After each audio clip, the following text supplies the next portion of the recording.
Olá, você que me segue no Rodrigo Silva Arqueologia, que bom estarmos de volta aqui mais uma vez na semana para falarmos sobre a Bíblia, sobre a Palavra de Deus, sobre teologia.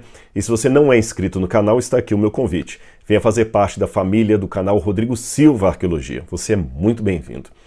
Pessoal, hoje nesta meditação, nesse bate-papo aqui, eu queria falar um pouquinho sobre essas tragédias que têm acontecido e que têm, de uma forma direta ou indireta, afetado a todos nós. De maneira direta, aqueles que são envolvidos porque têm parentes que perderam sua vida ou têm um trauma, por exemplo, aqueles que estavam lá em Capitólio, em Minas Gerais, quando aquela parede de pedra caiu na água ali, e foi algo realmente dantesco, foi algo terrível. E a gente pergunta, onde é que está Deus nessas tragédias?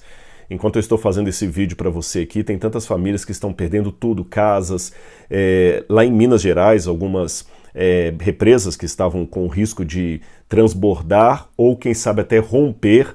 Aí você tem vídeos dos bombeiros, da polícia, mandando o pessoal sair correndo, deixando para trás casas. Tem gente que tinha um cachorrinho de estimação na casa, não pôde voltar para buscar. Eu lembro de uma mulher dando depoimento, ela falou assim, eu perdi tudo, perdi minha casa, minhas criações.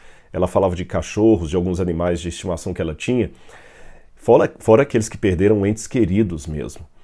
E a gente que lida com a palavra de Deus, que estuda a Bíblia Sagrada, não tem por que não perguntar onde é que está Deus nessas tragédias. Eu sei que muita gente deve estar me perguntando assim, Rodrigo, onde está Deus? E se eu estivesse nesse momento no velório de alguma das vítimas, seja das enchentes ou daquele acidente em Capitólio, talvez o parente que ficou vivo, o amigo, estaria me perguntando, Rodrigo, e aí, você que estuda a Bíblia, você que estuda teologia, onde estava Deus? Onde está Deus nessas tragédias? E a tragédia, ou a pergunta, fica ainda mais, como é que eu diria, irônica, por falta de outra palavra, quando nós vemos, por exemplo, que um dos barcos mais atingidos, que teve maior quantidade de mortos, pelo menos aquele barco que parece que 8 pessoas morreram, todas da mesma família ou amigos da mesma família, porque havia um rapaz que estava comemorando o seu aniversário. Uma das notícias que eu ouvi de um dos policiais ali diz que esse barco, ironicamente, chamava-se Jesus. Então fiquei perguntando do lado de cá, quando o dono desse barco foi escolher um nome para sua embarcação, ele poderia ter colocado Poseidon, poderia ter colocado Iara, nomes relacionados às águas, poderia ter colocado Águas Claras, ele colocou Jesus. Então imagino que era uma pessoa de fé, que confiava de alguma forma que Jesus iria protegê-lo. Quem sabe ele não fez uma oração, sendo católico, um Padre Nosso, com uma Ave Maria, sendo um evangélico, uma oração qualquer, sei lá se ele fez o sinal da cruz. Eu sei que a tragédia aconteceu onde estava Deus. E sempre que a humanidade é acordada por uma notícia assim, a gente pergunta, onde está Deus? Esse foi o argumento que levou muitos na Europa a se tornarem céticos, especialmente depois de 1755, quando houve o terremoto de Lisboa, que foi definido por Voltaire como sendo o flagelo de Deus. E Voltaire conseguiu, graças ao terremoto de Lisboa, criar uma linha de filosofia chamada deísmo, que até acreditava na existência de Deus, mas confiante de que Deus não estava aqui, ou pelo menos não se importava com as suas criaturas. Aquele Deus da providência, aquele Deus que age, para Voltaire, aquele Deus não existia. No máximo, era um criador que, como o fabricante de um relógio de pulso, ou um relógio de bolso, dá cordas no relógio, falando do relógio daquela época, e coloca ali para funcionar e vai embora. E depois do deísmo, outras correntes também foram surgindo ali, né?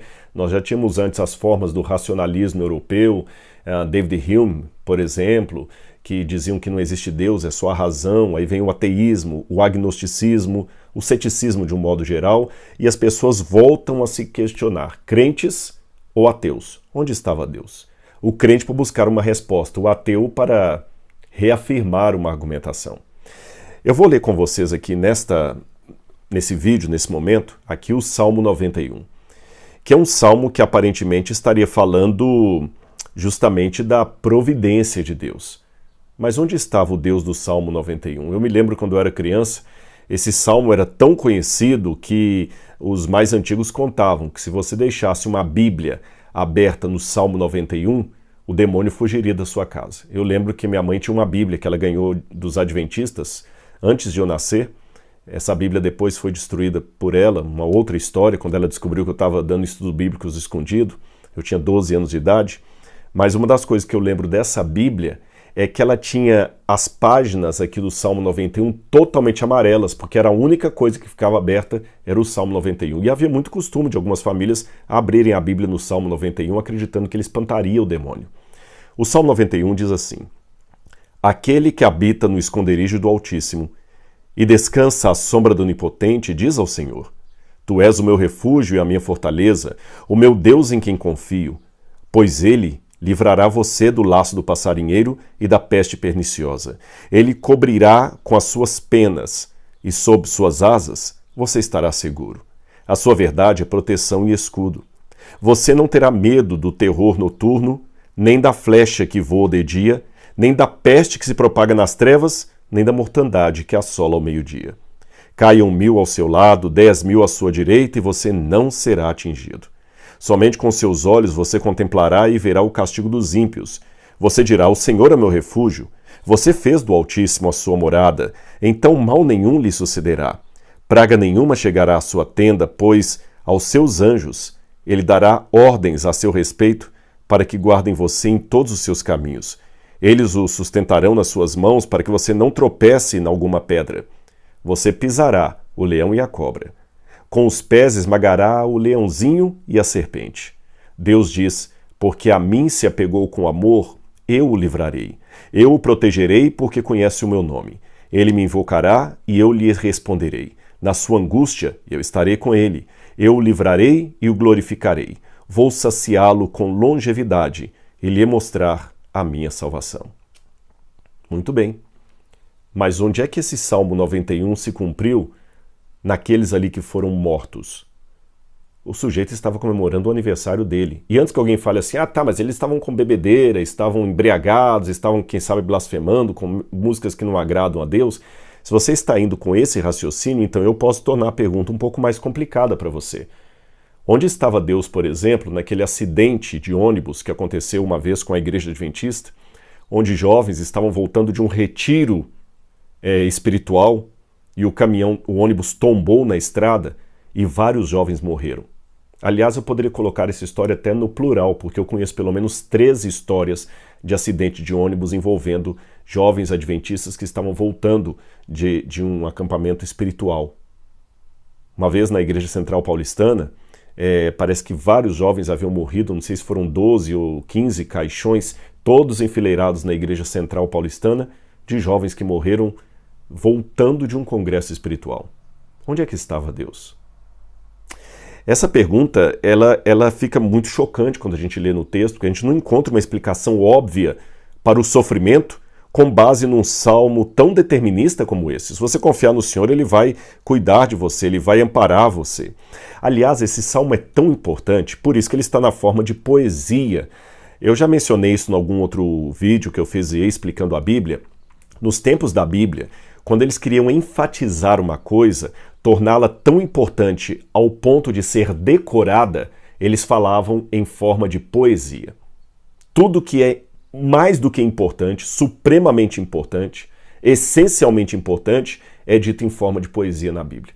E não pense em poesia naquele sentido apenas romântico, amoroso, que nós vemos aí nos romances, não. É uma poesia para facilitar a memorização. Por isso que o poema, para eles, mais do que uma coincidência de sons perfazendo a rima, era mais um paralelismo de ideias.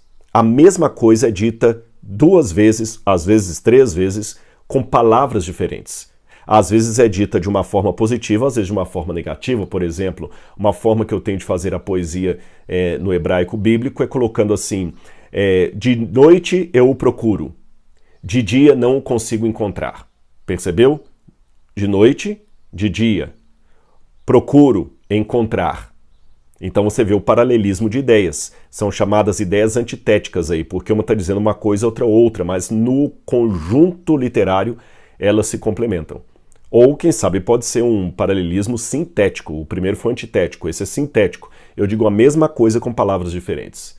A menina era bela e inteligente. Uma garota bonita e esperta. A mesma coisa dita com palavras diferentes. No livro de Daniel, que eu estou preparando uma série para o programa Evidências, o livro de Daniel, quando fala no capítulo 7 sobre a terra, fala em prosa. Quando ele vai falar sobre o céu, começa a falar em poesia. Por isso que o Salmo 91 também está numa forma de poesia. Quer ver o paralelismo? Aquele que habita no esconderijo do Altíssimo e descansa à sombra do Onipotente. Habita no esconderijo, descansa à sombra. Altíssimo, onipotente. Viu a mesma coisa? Diz ao Senhor: Tu és o meu refúgio e minha fortaleza, meu Deus em quem eu confio. Pois ele livrará você do laço do passarinheiro e da peste perniciosa. Ele o cobrirá com suas penas. Sob suas asas você estará seguro. Cobrirá seguro. Penas, asas. Tá vendo como é que Depois você lê com calma na sua Bíblia, você vai ver que tem sempre um paralelismo de ideias aqui no Salmo 91 e vários outros salmos da Bíblia. Agora, olhando isso com a cultura do Oriente Médio, fica mais forte ainda a imagem, porque, gente, enfrentando um calor como eu já enfrentei no Oriente, aliás, eu tenho 2 marcas aqui escuras na testa por excesso de sol sem protetor solar. Que ficaram permanentes agora, a minha marca, né, de Israel. Você imagina um calor acima de 40 graus, uma sombra, uma coisa maravilhosa. Então, para quem vivia no deserto, dizer assim, olha, aquele que habita no esconderijo do Altíssimo, descansa à sombra do Onipotente, essa sombra é muito bem-vinda. Essa ideia que fala do Senhor assim, ele cobrirá com suas penas e sob suas asas você estará seguro. Havia no Oriente Médio uma ideia muito grande de comparar Deus a um pássaro que protege. Sabe quando a mamãe passarinho vem até o ninho ali, ela com as suas asas abre, protegendo os passarinhos do vento, da chuva, da tempestade, do frio. É essa que é a ideia de Deus. Aliás, mesmo fora de Israel, nós temos isso aqui, por exemplo. Olha, eu tenho um livro aberto aqui que eu deixei até de propósito para mostrar a vocês. Olha essa cena egípcia aqui, olha. De 2 gênios do deserto, 2 gênios, cuidando do filho aqui, que é Horus, tá bom? Então você vê, ele está cuidado sob as asas, tem asa em cima e asa embaixo. Então não é que a Bíblia plagiou o mundo pagão, mas ela usa imagens que faziam muito sentido para aquele pessoal. Eu já disse isso à exaustão. Se o Apocalipse fosse escrito hoje, talvez a imagem da paz seria uma pomba branca, que é encontrada também fora da Bíblia, tá certo? Deus usou a cultura local para comunicar verdades ao profeta que vivia naquela cultura. Então a ideia de um pássaro que protege os seus filhotes ali, ou seus ovos, era um emblema muito clássico para falar da proteção divina. No caso dos pagãos, a proteção dos deuses ou dos gênios. No caso da Bíblia, a proteção do único e verdadeiro Deus. Tanto é que quando você vai para o Salmo 36, verso 7, você encontra essa mesma figura repetida aqui. Eu vou ler com vocês aqui, olha. Salmo 36, versículo 7. Diz assim, olha. Como é preciosa, ó Senhor, a tua misericórdia. Por isso os filhos dos homens se acolhem à sombra de tuas asas. Quando diz também lá no Gênesis, no princípio criou Deus os céus e a terra porém era sem forma e vazia, havia trevas sobre a face do abismo e o Espírito de Deus pairava por sobre as águas. O verbo pairava ali no hebraico dá o sentido justamente de um pássaro que abre as suas asas e fica assim, olha, fazendo o movimento das águas pelo balanço que ele faz das asas. Por isso que no batismo de Jesus sai das águas e o Espírito de Deus, o Espírito Santo, aparece como uma pomba agitando as suas asas sobre Jesus. Cuidado, proteção. Agora, imagina também você no deserto sendo protegido contra a peste que se propaga nas trevas. Irmãos, viver num ambiente sem qualquer tipo de energia elétrica, num breu completo, o medo de um escorpião, o medo de uma cobra, de um ataque de um inimigo, então faz muito sentido quando diz assim, nem tenha medo da peste que propaga nas trevas, nem da mortandade que assola ao meio-dia. Trevas, meio-dia. Porque o Senhor dará ordens sobre você. Praga nenhuma chegará à tua tenda. Como é que você fala praga nenhuma chegará à tua tenda para alguém que foi vítima do Covid? Como é que a gente resolve isso? Bom, muitas pessoas, ao lerem isso aqui, acabam tendo uma ideia é meio de um Deus assim que não deixa você sofrer nada. Que não deixa você sofrer nada. E se você está sofrendo, das duas uma. Ou é porque Deus não existe, falhou, ou porque você está em pecado. Aliás, essa foi a compreensão errônea dos amigos de Jó. Se você olhar com calma o livro de Jó, você vai ver que os amigos de Jó trabalham com essa ideia de que quem está em Deus jamais será prejudicado. Quem está em Deus jamais será atacado. Quem está em Deus jamais terá uma praga chegando até a sua tenda. Porque Deus dará ordens aos anjos para protegê-lo. Aí, quando Jó estava sofrendo horrores, no primeiro dia, Jó morava lá na torre mais cara da cidade, digamos assim. No dia seguinte, ele estava no lixão, comendo o resto de lixo e se coçando com um caco de telha, um caco de barro. A única coisa que sobrou para ele, e as suas feridas. Então, a conclusão lógica é que Jó está em pecado. E eles passam o livro todo tentando convencer Jó, você está em pecado. Aliás, quem está fazendo o ano bíblico que eu sugeri, fazendo a Bíblia cronológica, está lendo agora o livro de Jó. E você vê lá os amigos ele faz, todos eles falando lá assim, olha, Bildade, Jó, você está em pecado, você está em pecado, você está em pecado. Jó, não estou. Então, se você não está em pecado, por que você está sofrendo? Alguma coisa você fez. Porque, afinal de contas, o Salmo 91 não pode estar errado. É lógico que eu não estou falando que os amigos de Jó conheciam o Salmo 91, estou fazendo uma paródia da fala deles para os nossos dias. Aliás, não precisa ir muito longe, não. Há muitas pessoas dando hoje explicações a Alá, amigos de Jó, para justificar o sofrimento, livrando, de certa forma, qualquer imperfeição em Deus. Mas justificam de uma forma desumana, às vezes insensível. Por exemplo, num desses acidentes de ônibus que eu falei com vocês, que mataram vários jovens adventistas que voltavam de um retiro, eu tive a desdita de ouvir, com todo respeito, um crente sem noção, que tem muito sem noção na igreja, falando, mas eu ouvi dizer, sabe aquele negócio, eu ouvi alguém que falou né, Deus que perdoe, eu ouvi dizer que nas malas das meninas que morreram tinha preservativo e droga, sabe? Ridículo isso, você ouviu dizer, cuidado com o falso testemunho, você não estava lá, você não sabe. E mesmo assim, e quando morre um jovem que é consagrado na igreja e tudo mais, o que você diz? E o pior, e quando aparentemente Deus livra o que não está preparado? O que você diz? Por exemplo, o próprio Voltaire usava essa ironia para responder a cristãos conservadores no seu tempo, depois do terremoto de Lisboa, porque, ironia das ironias, não ficou nenhuma igreja em pé em Lisboa. Mas sabe qual foi o único bairro do centro de Lisboa que ficou preservado e não caiu nenhuma casa? A zona de Meretrício. Onde é que estava Deus que protegeu as prostitutas e o Meretrício e não protegeu a basílica dele, a igreja, onde, segundo a crença da época, o diabo nem passava na porta por medo dos anjos de Deus? E aí, o que a gente faz? Então nós temos que tomar cuidado com essas explicações de plástico. Mas ao mesmo tempo eu também não posso reputar que Deus estava errado. Quem estavam errados eram os amigos de Jó.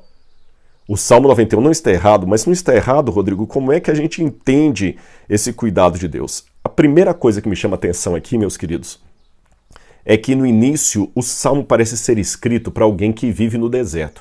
Eu fiz uma breve menção disso no início, né? Quem está num calor de 40 graus, receber aquele que habita no esconderijo do Altíssimo, faz todo sentido. O deserto tem muitas pedras e quando você anda de noite ali no deserto, gente, às vezes faz muito vento, não dá para andar com uma lamparina, que o vento apaga a lamparina. E é um breu. Eu lembro uma vez que eu dormi no deserto de Baiuda, lá no Sudão, e foi o mais lindo céu que eu já vi. A gente estava no meio do deserto, eu deitei na areia e olhei, mas só que quando eu olhava para o lado, eu não conseguia ver nenhuma folha de papel a meio metro do meu nariz, porque era um breu danado, muito escuro. Então, dentro desse ambiente, falar assim, que Deus protege você da peste que propaga nas trevas, porque eu estava correndo risco ali, tinha muito escorpião do deserto. Alguns tipos de serpentes do deserto que podiam me atacar de noite ali. Eu fui dar conta disso depois. A ideia de pedras, né? Eles te sustentarão nas mãos para que não tropeces em alguma pedra, porque você vai andando do deserto sem água, você vai ficando cansado. Facilmente você tropeça em uma daquelas pedras e cai no chão duro e se machuca todo. Lembra que eu falei da serpente? Olha, você pisará o leão e a cobra, e com os pés esmagará o leãozinho e a serpente. Olha o paralelo, leão, cobra, leãozinho, serpente. Mesmo aquela víbora pequenininha, eu lembro uma vez que eu estava com um grupo de arqueologia da Andrews, lá na Jordânia, em Petra, e eu estava sentado assim, como uma cobra preta saiu do meio dos meus pés assim, e o camarada falou assim, fica quietinho, e ela passou assim, e se ela tivesse me picado naquele dia ali, eu teria morrido na hora, porque ela é uma das cobras mais venenosas que tem na região. Então imagina a proteção contra a cobra, como é que isso aqui é importante no deserto. Agora, deserto. É interessante que uma das palavras em hebraico para deserto é a palavra midabar, ou midavar. É curioso que midabar significa com, mi a preposição, a palavra, tá certo? Com ou quem, né, o qual, a palavra. Aí uma vez eu perguntei a um judeu, por que deserto tem esse sentido de midabar, com a palavra, davar, palavra? Ele falou, porque o deserto é o único lugar sombrio e solitário ao mesmo tempo para você ter um encontro real com a palavra de Deus. Eu nunca mais esqueci dessa explicação. Então note que o Salmo 91 está sendo escrito para pessoas que estão no deserto e não para pessoas que estão numa casa com ar-condicionado e suco de laranja gelado e assistindo o filme e comendo pipoca. Se a pessoa está no deserto, então é porque alguma provação tem. Algum tipo de provação tem. E que provação seria essa? Mas se tem provação, como é que eu equaciono a provação com a promessa de libertação de Deus? Porque uma coisa parece anular a outra. Se Deus promete te libertar, então não pode ter provação. Se tem provação, por que ele promete livrar? Bom, você já parou para pensar que esse salmo também foi repetido contra Jesus? Quando a gente vai para Mateus capítulo 4, chama a minha atenção que o Satanás, quando vai tentar Jesus, de onde Jesus estava? No deserto. Então lembra, eu falei que o Salmo 91 foi escrito para pessoas que viviam no deserto. E Mateus capítulo 4 mostra Jesus no deserto. E o diabo, no deserto, cita para Jesus o quê? O Salmo 91. Olha o que ele fala para Jesus aqui, olha. E o diabo pega Jesus no deserto, leva Jesus até a cidade santa, Jerusalém, o coloca no pináculo do templo e diz para Jesus assim, verso 6, se você é o filho de Deus, jogue-se daqui, porque está escrito, aos seus anjos ele dará ordens a seu respeito, eles o guardarão nas suas mãos para que você não tropece em alguma pedra. O diabo citou o Salmo 91 para Jesus nessa interpretação errônea que muita gente dá, que uma vez que o Salmo 91 é uma promessa de livramento, então quem não é livrado é porque não está com Deus. Há muitas pessoas que querem fazer essa interpretação, desculpe minha sinceridade, até diabólica, até satânica. É uma interpretação, uma hermenêutica completamente errada, porque não é isso que o Salmo está prometendo. Aí quando você lê errado o Salmo 23, das duas uma. Ou você questiona a providência divina, porque você fala, não, se Deus prometeu livrar e não está me livrando, então é porque ele não é Deus. Ou você vai se tornar um ateu, que vai falar o seguinte, está vendo, Deus não existe, porque se ele existisse, não existiria o sofrimento. Se o Deus que os cristãos acreditam existisse, não teria essa tragédia agora lá em Capitólio.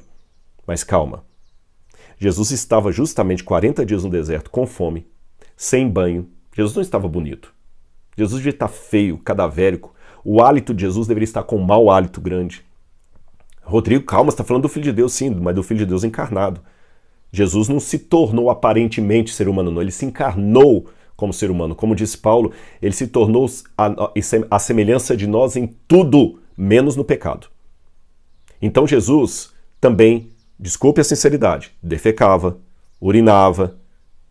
Jesus não tinha erros morais, mas Jesus poderia, ao martelar um prego, errar e bater no dedão e fazer um hematoma ali. Jesus poderia.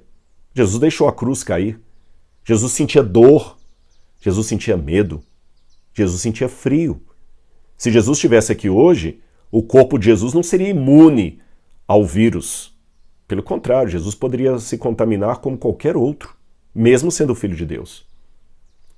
E naquele momento ali, ele não parecia ser alguém que o Pai estava protegendo.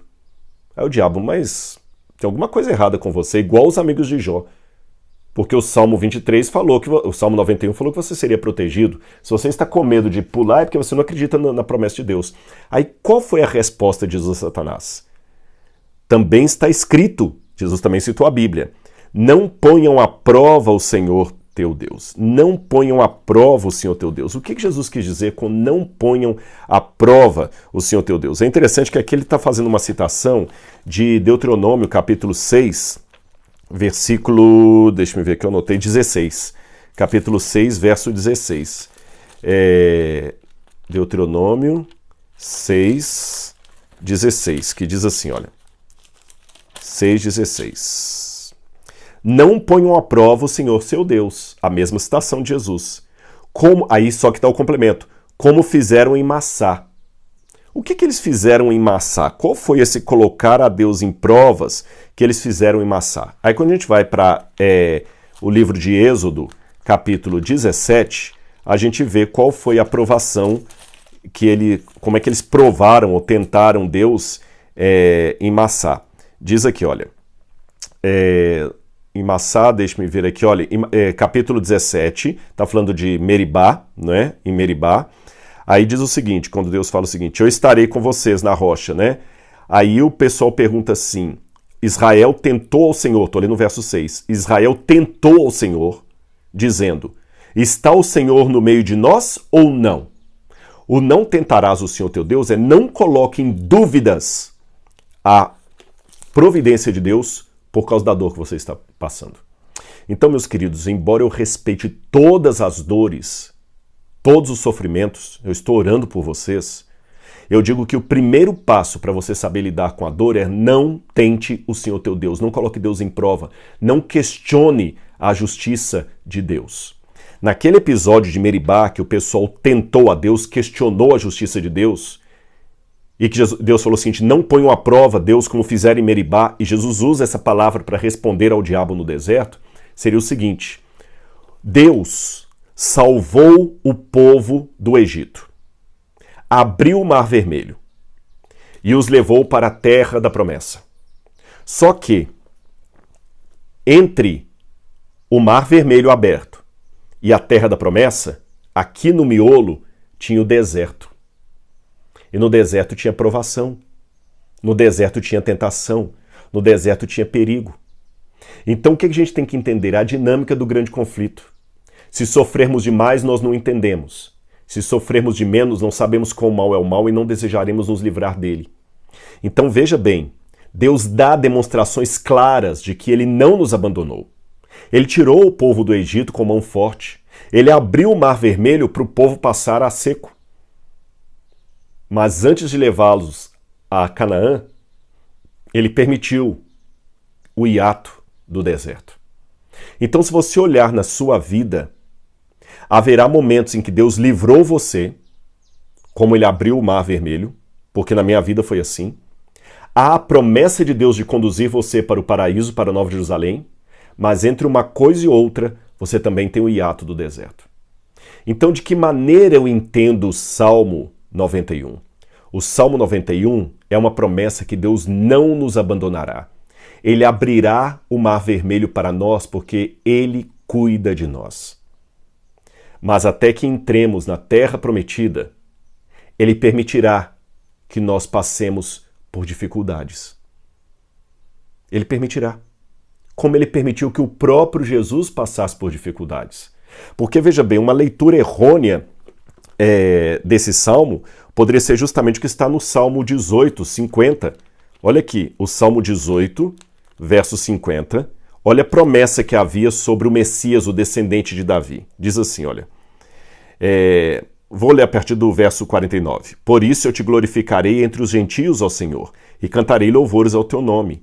É Ele quem dá grandes vitórias ao seu rei e usa de misericórdia para o seu ungido. Deus dá grandes vitórias ao seu rei e usa de misericórdia para o seu ungido, para com o seu Messias. Onde é que estava a misericórdia de Deus enquanto Jesus era crucificado? Então, quando alguém me pergunta, Rodrigo, onde está a promessa do Salmo 91 quando eu perco um ente querido ou sofro uma doença? Eu pergunto de volta, onde estava a misericórdia de Deus prometida em Salmo 18, verso 50, enquanto Jesus agonizava na cruz do Calvário? É esta a questão. Veja bem, você pisará o leão e a cobra. Se você vai pisar o leão e a cobra, é porque eles ainda estarão com você. Se você ainda vai ser livrado da peste que propaga nas trevas, é porque elas ainda propagam nas trevas. Se você está buscando o refúgio, é porque ainda há um sol quente e escaldante. E a única maneira que eu encontrei, meus irmãos, em mim mesmo, antes que alguém pense que eu estou sendo insensível, porque não fui eu que perdi um ente querido em Capitólio, não fui eu que perdi um ente querido, não é a minha casa que foi inundada, eu cheguei ontem de viagem, mas a minha casa estava do jeito que eu deixei. Mas eu já passei por muitos problemas na vida também, muitas dores. Eu já falei à exaustão que não interessa se é dor de dente ou dor de cabeça, dor é dor. Você está com uma enxaqueca tremenda, eu estou com uma dor de canal tremendo. Você não pode falar que sofre mais do que eu, temos dores diferentes. Mas uma coisa que eu notei, a única coisa que dá sentido à minha dor é se eu permito que Deus transforme a minha dor em algo de bom, para mim ou para o meu semelhante. Eu vou explicar isso para você. Eu já falei na internet da minha depressão e que eu quase acabei com a minha vida. E foi terrível. Para você chegar ao estado que eu cheguei, você tem que estar muito mal. Muito mal. Eu tive depressão severa. Depressão severa. Eu não queria ter passado por aquilo. Mas sem nenhum masoquismo, eu recebi tanto feedback de pessoas que falaram assim: Rodrigo, você não sabe como me ajudou o dia que você teve a coragem de contar em rede nacional, lá no podcast do Flow, o seu problema com a depressão. Gente, eu não estou falando de dezenas nem centenas, foram milhares, literalmente milhares de mensagens. Havia gente que estava tentando suicídio e desistiu do suicídio ao me ouvir contar minha história ali no Flow. Hoje, olhando para trás, sem nenhum masoquismo, sem nenhum prazer no meu próprio sofrimento, eu viro para Deus e falo: Senhor, se aquela depressão pela qual eu passei permitiu ajudar a Maria, que está me ouvindo hoje do outro lado, então agora eu vi sentido na minha dor. Perceberam? Porque Deus transformou a minha dor, uma dor que Deus também não queria que eu passasse por ela, Deus transformou a minha dor para o bem. Bem meu, porque eu me amadureci, e bem para o outro, que a partir do meu testemunho foi transformado. E se eu não tivesse passado pela depressão, talvez eu não teria outra coisa para contar no Flow, e talvez essas pessoas que foram alcançadas não seriam alcançadas, pelo menos não pelo meu depoimento. E eu me sinto privilegiado por ser usado por Deus para alcançar essas pessoas. Eu conheço muitas ONGs que foram formadas porque uma mãe perdeu um filho por uma doença e a partir daquela perda, aquela mãe decide com aquele pai fazer uma ONG para ajudar crianças que estão com a mesma doença que vitimou o filho dela. Eu conheço muitas pessoas que criaram associações, por exemplo, de cadeirantes depois que um filho ou ele mesmo teve um acidente automobilístico e ficou paraplégico numa cadeira de rodas, ou tetraplégico numa cama. A dor dele acabou beneficiando outros que hoje são abençoados pela associação que foi criada a partir da história deles. Por exemplo, Maria da Penha. Eu não vou falar em nada falando que ótimo que Maria da Penha passou pelo sofrimento que ela passou, de jeito nenhum. Mas a partir do momento que a dor pela qual a Maria da Penha passou se tornou uma lei para proteger as mulheres da agressão masculina, do feminicídio, eu digo que agora eu vejo um sentido no trauma da Maria da Penha. Então, mesmo a perda de um ente querido, mesmo a morte, vai ter sentido se for transformada num bem para o outro. Afinal de contas, eu digo que eu sou cristão, e eu sou cristão graças à morte de alguém na cruz do Calvário. Então, o que eu peço a Deus na minha vida, eu gostaria de não passar por novas provações, porque eu já sofri algumas que, sinceramente, deixaram sequelas até hoje. Mas você sabe que eu posso a qualquer momento receber a notícia de uma tragédia como você aí. Então eu peço a Deus duas coisas. Nunca me permita duvidar da providência dele e que ele, de alguma forma, como um bom especialista em reciclagem, transforme a minha dor num bem para mim ou para o meu semelhante. Afinal de contas, Foi a tragédia da vida de José do Egito que salvou o Egito e vários povos cananitas da fome quando houve aquela seca prolongada de vários anos. Se não fosse José, pela traição dos irmãos, ir parar no Egito e da casa de Potifar ir para a prisão e da prisão para a frente de Faraó, o Egito não teria um governador da estirpe de José para salvá-los na época da seca, na época da fome. E o Egito, estando protegido na época da fome pela atuação de José, que foi parar ali por um sofrimento, por uma tragédia, o Egito também socorreu povos de Canaã. Então, faça comigo essa oração hoje. Senhor, está doendo. Eu não consigo entender por que eu estou sofrendo. Por que o Senhor não cumpriu 100% o Salmo 91. Mas transforma a minha dor numa bênção. Para mim ou para o meu semelhante. Faça uma reciclagem, Senhor.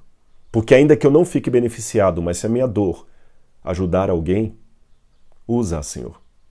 Porque entre a abertura do Mar Vermelho e Canaã existe o deserto. Entre o batismo no Jordão, em que ele ouviu a voz, Tu és o meu filho em quem me comprazo, e a ressurreição ao terceiro dia, houve os anos de ministério e o deserto sendo tentado pelo diabo e a cruz. Entre o batismo de Jesus e a ressurreição, houve o Calvário. Se foi assim com Cristo, por que teria que ser diferente comigo? Eu creio no Salmo 91. E creio que Deus é poderoso. Sabe por quê? Um dia, Ele me livrará para sempre da dor, do sofrimento, do laço do passarinheiro. Tudo isso será passado. E, de certa forma, o Salmo 91 vai ter um cumprimento literal. Eu só não sei ainda quando, mas em breve, de acordo com o Apocalipse, Deus enxugará dos olhos toda lágrima, e já não haverá mais morte, nem luto, nem pranto, nem dor. Console o seu irmão e a si mesmo com essas palavras. Que Deus abençoe você. Um abraço. Tchau, tchau.